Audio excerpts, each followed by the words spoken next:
주영진의 뉴스 브리핑 4시 순서 오늘의 말로 문을 열겠습니다. 사실 말이라기보다는 인물일 수도 있는데요. 박근혜 대통령 얘기입니다. 어제 헌법재판소에서 최종 변론이 열렸지만 박근혜 대통령 나오지 않았죠. 검찰 특검 조사 받지 않았고 헌법재판소에도 나오지 않았습니다. 박근혜 대통령 대신 대리인단의 이동욱 변호사가 대신해서 읽은 의견서, 여기에서 이렇게 얘기를 했습니다. 여기에 계신 헌법재판관님들의 현명한 판단과 깊은 해량을 부탁드립니다. 헌법재판관들의 현명한 판단과 깊은 해량을 부탁드린다고 했습니다. 물론 의견서 이동욱 변호사가 20분 넘게 읽었기 때문에 상당히 많은 내용이 담겨 있습니다. 이 말이 전부가 아니죠. 저는 약속을 소중하게 생각하는 사람입니다. 이런 얘기도 있었는데 오늘 박근혜 대통령의 의견서에 담긴 박근혜 대통령의 말 과연 어떤 의미가 있는지 여러분께 집중적으로 자세히 분석해 드리도록 하겠습니다. 오늘도 어김없이 김태현 변호사, SBS의 인관계 이기성 선임기자 나오셨습니다. 어서 오십시오. 그리고 화요일마다 나오시는 분이시죠. 정치학 박사이신 아산정책연구소의 김지훈 연구위원도 함께합니다. 어서 오십시오. 먼저 인관계 기자에게 물어볼까요? 네. 의견서라고 하는데 사실상 최후 진술서라고 얘기해도 무방하겠죠? 그렇습니다. 나올 거냐 말 거냐 혹시 영상으로 할 거냐 뭐 여러 가지 의견이 있지 않았습니까? 박근혜 대통령이 최순실 국정농단 그리고 탄핵 사태에서 법 앞에 맞닥뜨릴 수 있는 상황이 3번이 있지 않았습니까? 근데 전부 다 안 나왔어요, 결국은.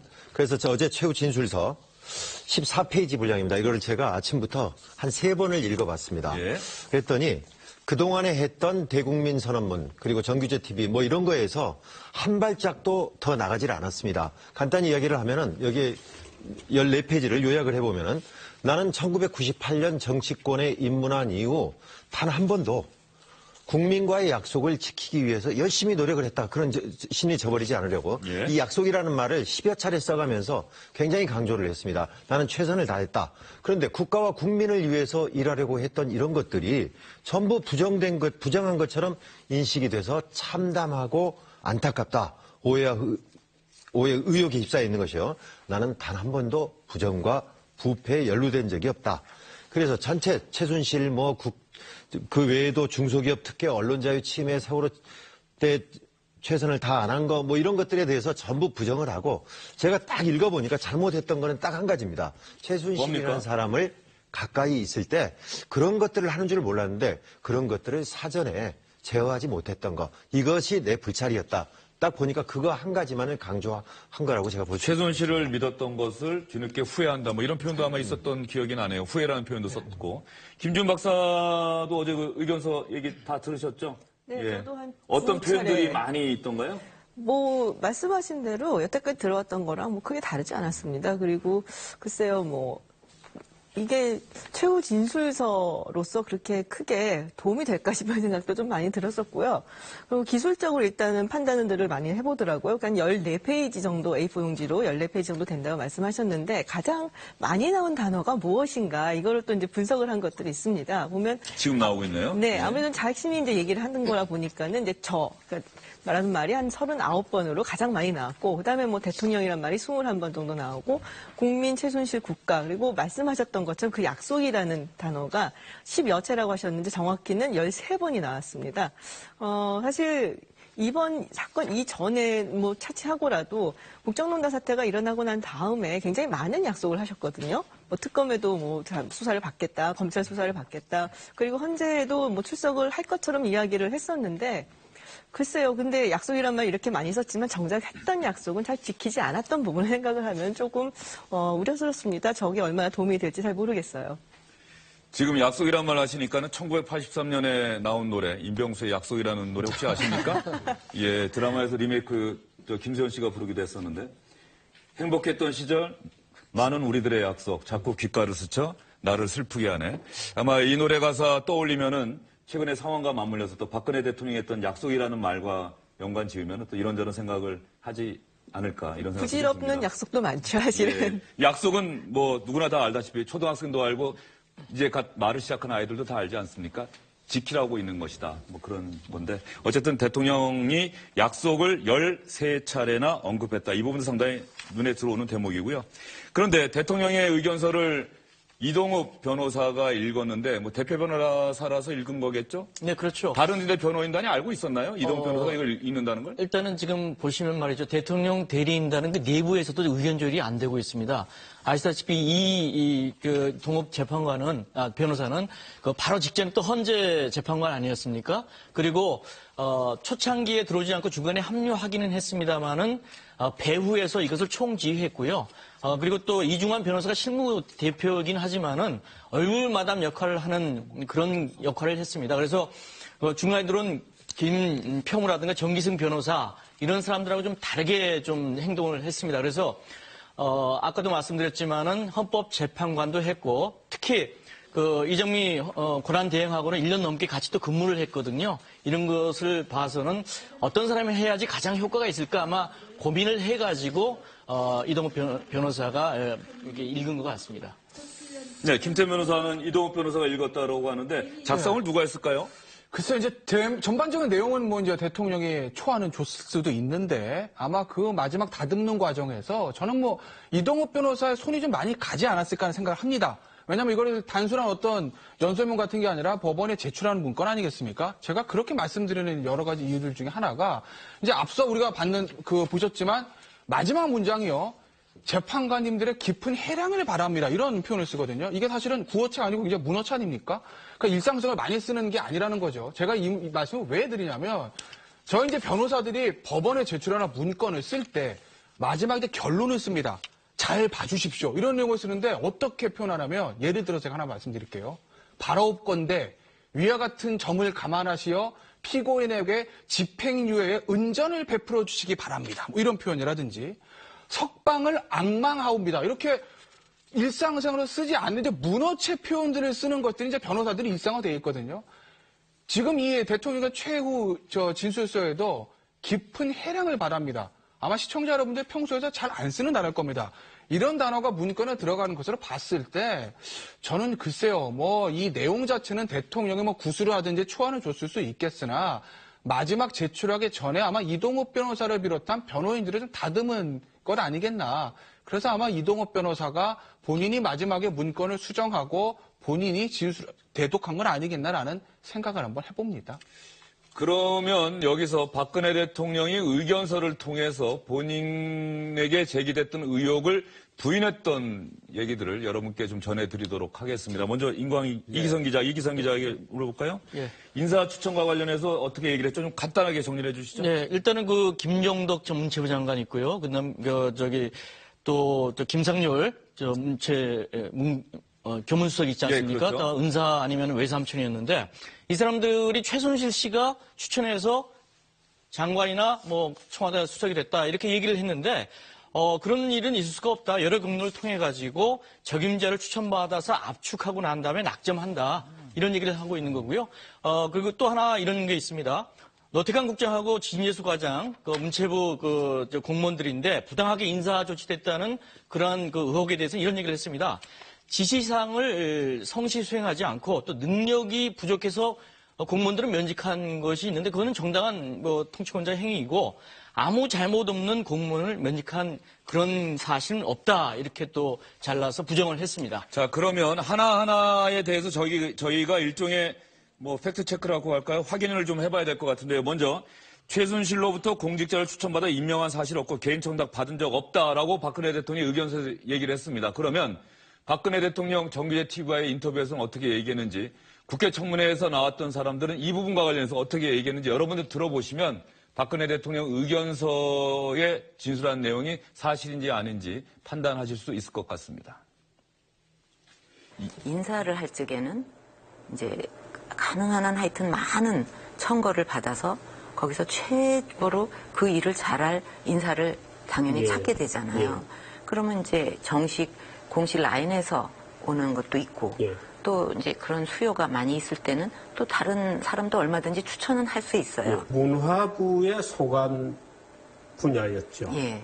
교육도 좀 있었습니다만 기타 분야의 청거 과정에서의 무슨 최순실의 개입이라든지 영향력이라든지 이런 거는 혹시 없어요. 예. 문화 쪽이 좀 있었죠. 문화적인 예, 예. 거였습니다. 그렇다고 해도 예. 거기서 추천을 했다고 해서 되는 건 아니고 추천할 수는 예. 있죠. 예. 김상률, 김종덕, 송성각에 대해서 이제 인사 부탁을 하니까 이분들이 장관 또 수석, 원장 이렇게 임명이 되더라라고 인정을 하신 거죠. 네, 최순실 씨가 먼저 요청을 했고요. 제가 몇 분을 장관님도 몇 분을 추천드렸었고 수석님도 몇 분을 추천드렸었는데 장관 요청은 만난 지 한두 달 정도 지나고서 바로 얘기가 나왔었고요. 그때 문체부 장관께서 그 인사청문회에서 탈락이 되신 이후에 바로 얘기가 나왔었습니다. 최순실 씨가 지금 장관감, 수석감을 자기가 이렇게 저렇게 알아보고 다닌 거네요? 네, 그렇게 알고 있습니다. 문화 쪽 말고 네. 다른 쪽에 있는 장관이나 수석감도 최순실 씨가 알아보고 다녔을 가능성이 있네요. 제가 추정해서 말씀드리기는 좀 힘들 것 같습니다. 근데 제 의견으로는 그렇다고 생각합니다. 차은택 씨는 국회 청문회에서 그렇게 얘기를 했죠. 최순실 씨에게 추천을 했고 또 최 씨가 이렇게 추천을 했더니 그 사람들이 장관이 되더라, 수석이 되더라 이런 얘기를 했었습니다. 그 또 하나 조금 전에 나왔던 얘기인데 잘못 없는 공무원들을 면직한 사실은 추호도 없다 이렇게 얘기를 했는데 유진영 전 문화부 장관은 또 어떻게 얘기를 했을까요? 문체부 직원 찍어내기 한 것에 대해서도 박근혜 대통령이 관련돼 있다는 그런 정황이 혹시 있는 건가요? 찍어내기를 한 거를 가령 노태관 국장 같은 경우는 뭐 분명히 박근혜 대통령이 지시를 했다고 헌재에서 증언이 있었죠. 유진영 장관이 이 얘기 말고도 하나 더 한 게 있죠? 신문과의 인터뷰에서? 네, 그렇습니다. 최순실을 포함해서 누구도 지금 이야기한 거죠. 실국장 6명이 문체부를 떠난 거. 그렇죠. 2014년 8월 달이거든요. 7월 달에 유 장관이 후임자도 없이 바로 면직이 되고 그 다음 달에 실국장 6명이 전부 사표를 쓰고 나가게 되지 않습니까? 그런 것들을 이야기를 했어요. 그것이 바로 청와대에서 그렇게 요구를 했다. 그래서 나는 그걸 받아들이지 않았고 쉽게 말해서 나는 거기서 면직이 됐고 그 다음 달에 바로 실국장 6명이 문체부를 떠났다. 이것은 청와대가 개입했다. 이렇게 증언을 했죠. 네. 하여튼 여러분이 박근혜 대통령의 의견서에서 박근혜 대통령이 밝힌 내용과 저희가 그동안 국회 청문회나 관계자들이 얘기했던 내용을 비교해서 보여드릴 테니까 시청자 여러분들이 충분히 판단이 가능하실 것 같고요. K스포츠재단 미르재단 관련해서는 대통령의 의견서에서 뭐라고 했죠? 예, K스포츠재단 미르재단 같은 경우에도 이제 대통령의 입장이 이제까지 검찰이 발표했던 공소장과는 전혀 다른 얘기입니다. 기본적으로 나는 K재단, 미르재단에 대해서 기업에 부담 주지 않기 위해서 스스로 나는 엄격히 자제를 했고 좋은 뜻을 모아 설립한 재단들의 선의가 믿었던 사람의 잘못으로 왜곡됐다. 즉 계속 대통령이 얘기했듯이 나는 선의로 한 것인데 이게 일반 개인 하나가 사익 추구했기 때문에 문제가 생겼다는 것이고 그리고 어제도 말씀드렸지만 대통령이 이런 최후 진술에 그런 얘기도 했습니다. 나는 이 K재단, 미르재단 문제를 수석의 보고를 받고 알았다. 그러니까 이제 본인은 애초부터 관여가 안 됐다는 거 아니겠습니까? 그런데 검찰의 공소장에는 대통령이 K재단, 미르재단 모금을 안종범 전 수석에 지시를 하고 그리고 최순실 씨에게 운영을 맡겼다라고 공소장에는 적시가 돼 있습니다. 네, 박근혜 대통령이 K스포츠재단, 미르재단 관련해서 이렇게 얘기를 했습니다. 선이라는 말이 참 최근에 많이 나오네요. 선의. 그런데 국회 청문회에 나왔던 재벌 총수들은 어떻게 얘기를 했는지 혹시 기억나십니까? 대가성이라는 생각을 갖고 출연하는 바는 전혀 없고 기업별로 할당을 받아서 그 할당한 액수만큼의 청와대 요청을 우리 기업이 거절하기가 참 어려운 것이 기업하는 사람들의 입장입니다. 기업 입장에서는 정부 정책에 따를 수밖에 없는 게 현실이라고 생각합니다. 한류나 스포츠를 통해서 국가 이미지를 높이고 그렇게 하면 경제에 도움이 된다고. 최태원 회장과 김승현 회장 같은 경우는 검찰이 수사하면서 진술받은 내용을 또 공개를 했죠. 이 부분에 대해서. 그렇죠. 이제 최태원 회장 같은 경우에 검찰 진술조사 내용이 어떻게 되어 있냐면요. 나라 추진 사업이고 출연금은 재개구매에 따라 할당된다는 사후보고를 받았다. 그러니까 내가 내고 싶어서 낸 게 아니라 이렇게 배당을 해서 거기 따라 했다는 것이고요. 그리고 사면 조건이 경제 살리기와 일자리 창출이었기 때문에 사전 보고받았다 하더라도 나는 출연할 수밖에 없었다. 즉 나는 사후보고를 받은 거지만 사전에 보고받았어도 어쩌겠냐. 정부가 힘이 있기 때문에 나는 돈을 낼 수밖에 없었을 거다. 이런 얘기를 했고요. 김승현 한화그룹 회장도 검찰 진술조서에 보면 이런 내용이 있는데 박 대통령이 2015년 7월 독대에서 문화스포츠에 관심을 가져달라고 말했다. 청와대 요청사항에 대해서 치명적 손해가 발생하지 않는 한 호응해야 하는 게 현실이다. 거절할 경우에 불이익을 방지하기 위해서라도 재단에 지원할 수밖에 없다라고 검찰 진술조서 얘기가 돼 있고요. 어제 이제 금호아시아나그룹 그 전문 경영인 한 사람이 형사재판에 증인으로 출석했는데 이런 얘기를 했다고 합니다. 청와대가 이 거지로 비유하면 동량은 못하겠지만 쪽박은 깨트릴 수 있다. 굉장히 재밌지만 무서운 얘기 아니겠습니까? 그렇기 때문에 그 얘기는 그 얘기네요. 요즘 많이 하는 말로 너를 잘 되게는 할 수 없어도 못 되게는 할 수 있다. 뭐 이런 얘기랑 비슷한 거 같네요. 그렇죠. 뭐 대통령 선거에도 그런 얘기 하지 않습니까? 현직 대통령이 미래 권력을 만들 수는 없어도 방해할 수는 있다. 뭐 비슷한 맥락 아니겠습니까? 그래서 어쩔 수 없이 우리가 살아있는 권력이기 때문에 돈을 냈다라는 게 출연한 기업들의 일반적인 얘기들입니다. 김준 박사님, 나머지 하나 의혹. 사기업의 인사에 관여했다는 의혹에 대해서도 박근혜 대통령이 얘기한 부분이 있죠? 그렇습니다. 뭐 최순실 씨를 통해서 KT라든지 또 대한항공의 프랑크푸르트 지점장이었죠. 이쪽에 이제 누구를 청거를 하고 계속 연임을 하게 해달라 뭐 이렇게 한 부분이 있는데 그 부분에 대해서도 전혀 그런 사실이 없다라고 부정을 했습니다. 능력이 뛰어난데 기회를 찾지 못하고 있다고 해서 능력을 펼칠 기회를 알아봐 주라고 했을 뿐이지 특정 기업의 특정 부서에 취업을 지시한 사실이 없다라고 이렇게 진술을 했죠. 그런데 이 부분에 대해서 안정범 전 수석이 얘기한 내용을 보면은 또 여러분들이 판단이 가능하실 것 같습니다. 안정범 전 수석의 얘기는 대한항공 프랑크푸르트 지점장 고창수 사면인 부탁 이렇게 수첩에 분명히 돼 있고요. 또 하나 5차 변론에서 안정범 전 수석이 직접 밝힌 내용이 있습니다. 2015년 1월에 박 대통령이 이동수 씨가 KT에 채용될 수 있도록 황창규 회장에게 추천을 지시했는가? 네, 있습니다. 황창규 KT 회장에게 윗선의 관심사인데 채용했으면 좋겠다고 전화했습니까? 박근혜 대통령이 유능한 인재가 있으니 살펴봐 달라고 말씀하셨습니다. 그러나 무리하지 말라고는 얘기했습니다. 이렇게 얘기를 했습니다. 박근혜 대통령의 의견서에 담긴 박근혜 대통령의 의견, 이 부분이 과연 사실인지 아닌지에 대해서 저희가 이런저런 관계되는 영상들을 보여드렸는데 여러분들이 보시고 박근혜 대통령 의견서에서 밝힌 내용이 맞는지 아니면은 사실과 다른지 좀 생각을 좀 해보시면 어떨까 싶어서 이 순서 마련했고요. 어제 최종 변론이 마무리되지 않았습니까? 국회 측 소추인단이 1시간 20분, 대통령 대리인단이 5시간 변론했는데요. 다 모든 변론이 끝나고 나서 기자들 앞에서 양측이 기자회견 했습니다. 어떻게 평가했는지 자평하는 양측의 얘기를 한번 들어보시죠. 좀 더 품격이 있고 서로가 신뢰하고 존중하는 분위기에서 이 변론이 절차가 진행됐으면 하는 그런 바람, 뒤늦게 참가한 일부 대리인께서 그런 점이 손상되는 그런 변론을 한 점이 오구의 티가 아닌가 이렇게 생각합니다. 그래서 피청구인 측에서는 뭐 인해 전술 비슷하게 길게 쭉 나왔는데 그것이 재판부를 설득하거나 또 일반 국민을 설득하는데 큰 도움은 되지 않으리라고 저는 생각을 하고 있습니다. 절차적인 문제, 그다음 실체적인 문제 여러 점에서 저희들이 충분히 최후 변론에서는 다 대리인단이 말씀을 잘 하셨다는 그런 생각을 하고 있습니다. 계속 제가 말씀드리는 것은 각자 대리입니다. 그런데 변호사 3명 의견 일치하는 것이 벼룩 10마리 몰고 서울에서 부산 내려가는 것만큼 어렵다는 겁니다. 그렇다고 해서 우리 대통령 변호인단이 벼룩이란 취지는 아닙니다.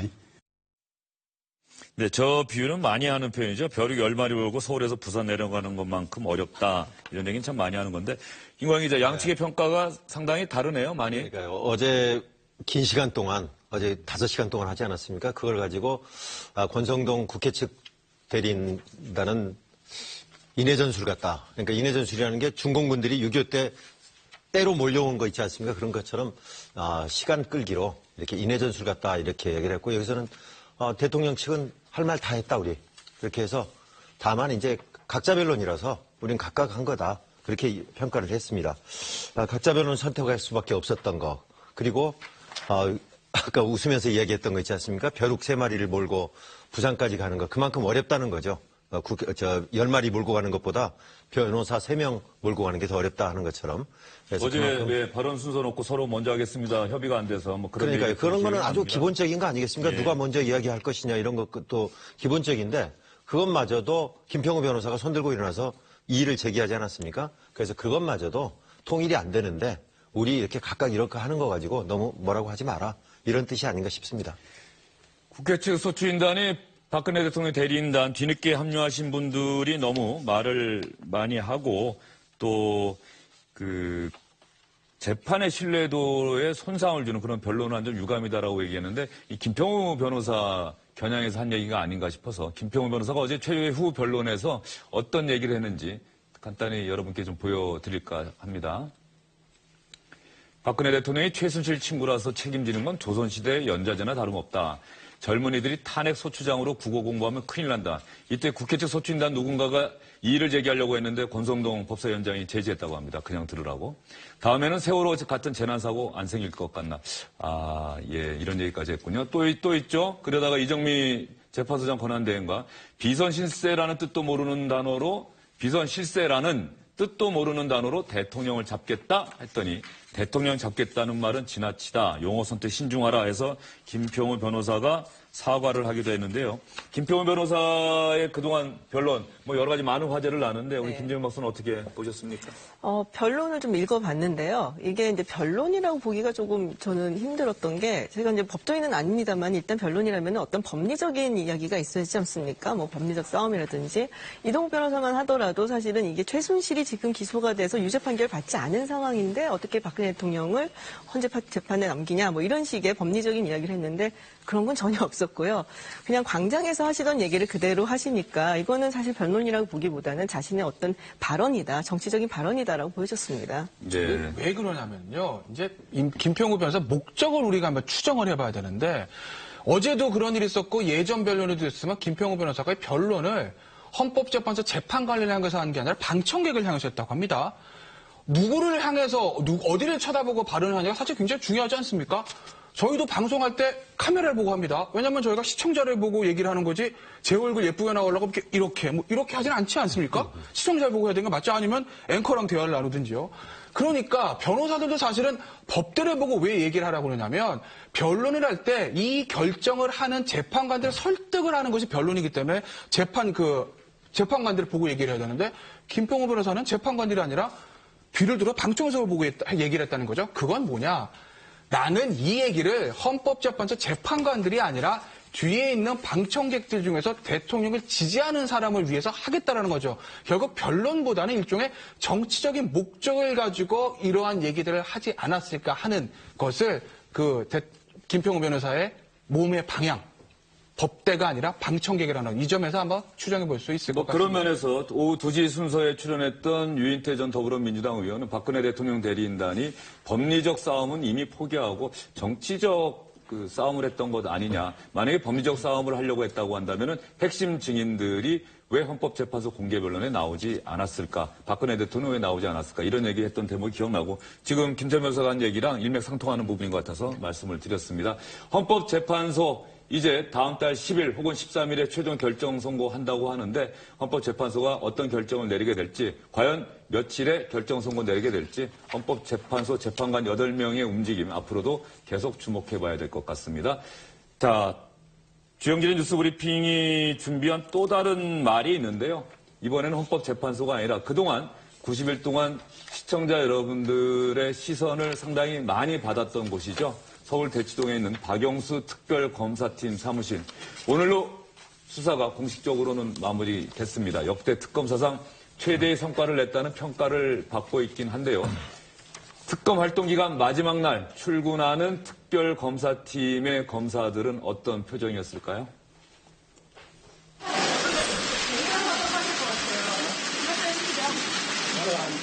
시간이 금방 가버리는 것이 고생하셨습니다. 고생 많으셨습니다.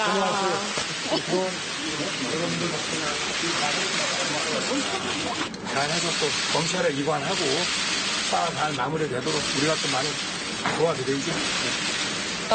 고생 많으셨습니다. 수고하실 것 같아요.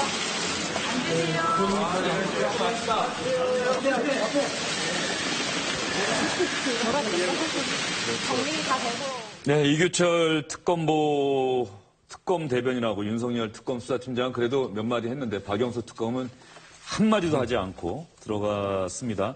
박영수 특검은 아마 수사 결과 발표하는 날 그동안의 소회에 대해서 직접 입장을 밝힐 기회가 있지 않겠느냐, 뭐 이런 얘기가 오늘 나오긴 했습니다. 오늘 뭐 표정이 상당히 밝아 보이네요. 네, 아침 어쩌면 저희들도 그런 말 많이 쓰지 않습니까? 시원섭섭하다. 그러니까 이제 일이 다 끝나니까 시원하기도 하고 또 한편으로는 미진한 부분이 있어서 섭섭할지도 모르겠습니다. 그래서 지금 화면에 나오는데 박영수 특검 평소대로 전혀 입을 열지 않고요. 묵묵하게 기자들이 여러 가지 질문을 했는데도 그냥 들어갔습니다. 3일날, 그러니까 내일, 2일날이죠. 모레 기자들하고 점심 간담회를 지금 예정을 해놨습니다. 거기에서 여러 가지 소회를 이야기하지 않을까 싶습니다. 윤석열, 지금 가시면, 아까 화면에 나왔죠?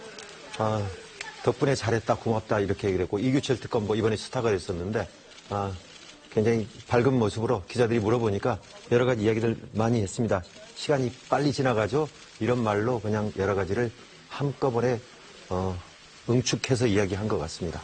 윤석열 특검 수사팀장은 복장도 아주 편하게 입고 역시 네. 좀 남다른 포스가 좀 느껴지긴 하는 것 같은데 오늘 특검 사무실로 꽃바구니도 배달됐다고요, 이기성 기자? 네, 그렇습니다.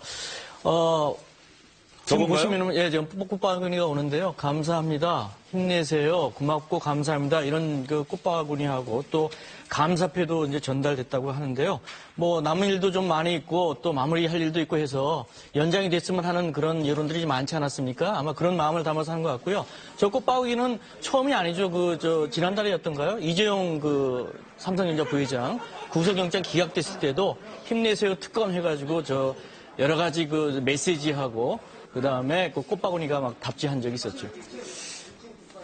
박영수 특검이나 이규철 특검보 언제 한번 주영진의 뉴스 브리핑에 한번 출연시켜서 얘기를 좀 들었으면 좋겠는데 안 나오겠죠? 왜냐하면 수사 활동에 대한 내용을 얘기하기가 공개적으로 얘기하기가 좀 어떻습니까? 이게 이제 3개월 정도면은 공소 기간, 유지 기간 3개월이거든요. 아마 이제 3개월이면 1심 재판이 끝나니까요. 그거 끝나고 한번 초대하시면 나올 수도 있을 것 같습니다. 네. 그때가 되면 또 시청자들 관심이 또 상대적으로 또 다른 곳으로 갈 수가 있고 그래서 김태현 변호사가 어떻게 알면은 좀 섭외 좀 해주시죠. 제가 이제 수사팀 파견 나온 검사들 중에서는 아는 사람이 꽤 있는데 이번에 파견 나온 사람들 중에서. 예, 섭외가 안 된다는 얘기시네요. 알겠습니다. 잠시 전에 특검이 마지막 정례 브리핑했습니다. 이규철 특검보 마지막 브리핑에서 다시 한번 소회를 밝혔는데 이번에는 깜짝 놀랄 인물도 한 명 여러분이 보실 수 있습니다. 특검은 브리핑을 통하여 수사 과정을 국민들에게 매일 보고함으로써 수사 과정의 투명성, 공정성을 알리는 좋은 계기가 되었다고 판단하고 있습니다. 그동안 특검 브리핑에 관심을 가주신 국민 여러분들께 감사의 말씀을 드리는 바입니다. 그동안 국민 여러분들의 아낌없는 성원과 여기 계시는 기자분들, 촬영 기자분들의 적극적인 협조에 힘입어서 큰 사고 없이 대변인실이 여기까지 올 수 있었던 것 같습니다.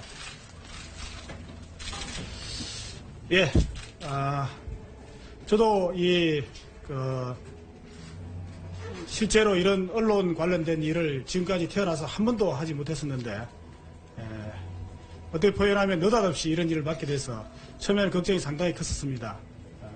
그럼에도 불구하고 여기 계신 여러분들께서 많이 도와주시고 협조해 주시고 해서 저에게 주어진 이런 어려운 일을 잘 끝내게 된 것 같습니다.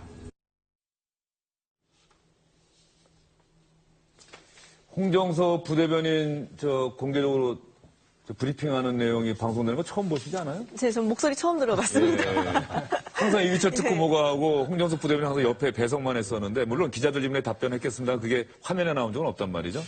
저는 기자들 질의응답도요 대부분 이규철 특검보가 하는 거로 보고 옆에 이제 배석만 하고 있어서 저분이 이제 같이 일을 하시는 분인 걸 알았는데 과연 무슨 역할을 하는 분인가 궁금했거든요. 근데 오늘 보니까 이제 부대변인이었던 거죠. 그러니까 브리핑 자료 같은 거 작성은 같이 했겠죠. 근데 대부분 이제 이규철 특검보만 브리핑을 하셨는데 가끔 저 부대변인한테 좀 브리핑 좀 제시 좀 시키고 그랬으면. 홍정석 부대변인이 기억나는 장면이 태블릿 PC 또 하나의 태블릿 PC 장시호 씨가 제출했다는 그걸 들고서 기자들 앞에서 포즈를 취했던 장면이 기억나는데 여기서 우리가 간단히 여기 패널 분들이 한번 특검 역대 최고의 성과를 거뒀다 이런 얘기가 나오고 있는데 우리 임관 기자는 지금 특검에 한 몇 점 정도 주실 수 있을 것 같습니까? 글쎄 본인들도 자기 점수를 잘 말 못하고 그동안 우리가 얘기 많이 했으니까 해보시죠. 오늘 이규철 특검보는 내가 어떻게 내 점수를 말할 수 있겠냐 그렇게 얘기를 했어요. 제가 보기에는 역대 가장 큰 효과를 거둔 것은 분명합니다. 그런 점에서 한 85점 정도? 그 정도는 줄 수 인광기 있다고 기자는 봅니다. 85점, 이기성 기자는. 네. 저도 좀 후하게 주고 싶은데요. 왜냐면은 호불호가 있겠습니다만은 일단은 그 김기춘 전 실장 또 여러 거물들을 많이 좀 구속하지 않았습니까? 근데 제가 좀 포인트를 주고 싶은 건 기자 입장으로서 아까 유철 특검보 나왔습니다만은 매일 어김없이 2시 반에 나와가지고 그 브리핑을 해줌으로써 기자들이 그 추측성 기사를 쓰지 않도록 소통을 했다는 점에서 저는 한 90점 정도는 주고 싶습니다. 소통의 방점. 이기성 기자가 아주 색다른 관점에서 평가를 해주셨고요. 김태현 변호사, 김재현 박사님도 아주 짧게 점수하고 왜 그렇게 생각하시는지? 저는 90점 정도 주고 싶습니다. 왜냐하면 사실은 주어진 여건에서는 최대한 성과를 낸 게 맞습니다. 일각에서는 대통령 대면 조사나 청와대 압수수색 얘기를 하는데 그분은 사실은 현행 법상 쉽지 않았던 부분이니까 그 특검이 주어진 시간과 어떤 장소, 그다음에 힘 이런 것들에 비교해서 봤을 때는 굉장히 좀 많은 성과를 냈다고 저는 그렇게 평가하고 싶습니다. 김재현 박사님은요? 저도 한 90점 주고 싶은데요. 90점이 많네요. 예. 왜냐하면 이제 시험을 보면 이제 점수잖아요. 근데 시험 범위 밖에서 문제가 나온 건 풀 수가 없는 거죠. 그 범위 안에서는 충분히 잘했다고 봅니다. 범위 안에서는 충분히 잘했다고 나머지 본다. 10점은 시험 범위 밖에서 문제가 나온 거기 때문에 그거는 감안을 해야죠. 여기서 조금 시간이 지나긴 했습니다만은 박영수 특별검사팀이 이런저런 시도를 많이 했는데 가장 아쉽게 생각하는 대목은 아마 그걸 겁니다. 청와대 압수수색 하겠다고 했는데 시도까지 했는데 못했고요. 박근혜 대통령 대면조사 합의까지 했었는데 결국 무산됐습니다. 청와대와 특검, 결과적으로 보면은 특검이 청와대의 벽을 넘어서는 데는 역부족이었지 않나 이런 얘기가 나오고 있는데 그동안 양측의 줄다리기를 저희가 정리를 해봤습니다. 한번 보시면서 특검의 활동 여러분도 한번 생각해 보시고 몇 점 줄까 이런 생각도 한번 해보시죠.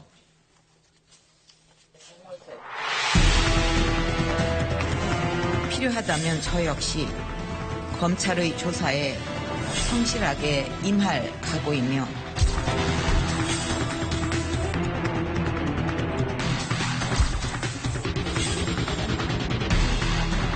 결코 좌고우면하지 않고 법과 원칙에 따라 철저히 수사할 것입니다. 특검 이제 연락이 오면은 이제 성실히 임할 생각으로 있습니다. 특검은 모레 9일에 대통령 대면 조사를 진행하기로 했습니다.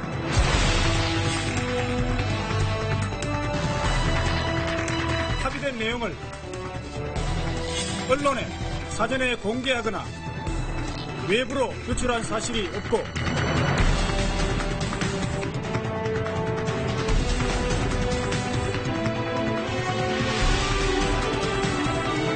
명명백백하게 진실을 밝히고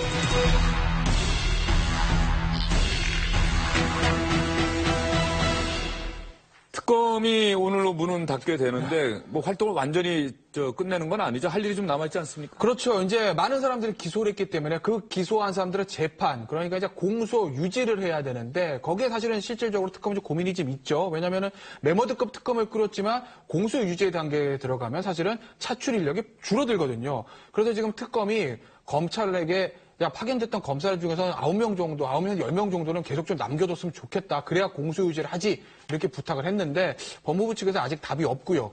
그 파견 검사들을 공소유지까지 계속 파견했던 전례가 없기 때문에 법무부가 좀 고심이 깊은 것 같습니다. 네, 박영수 특별검사팀 오늘로 문을 닫습니다. 지난 90일의 활동 저희가 정리를 해드렸는데 여러분도 한번 생각해 보시고요. 각 언론사의 취재 기자들도 정말 좁은 공간에서 고생들 많이 했는데 SBS 시민사회부의 우리 출입 기자들도 정말 고생 많이 했던 것 같습니다. 특히 주영진의 뉴스 브리핑에는 윤나라 기자, 김혜민 기자, 전병남 기자처럼 좀 후배 기자들이 많이 출연했는데 그동안 이 세 기자의 도움으로 주영진의 뉴스 브리핑에서 특검 수사 상황 충실히 전할 수 있었던 것 세 기자에게도 특별히 감사의 얘기를 전하고 싶습니다. 지금까지 오늘의 말이었습니다.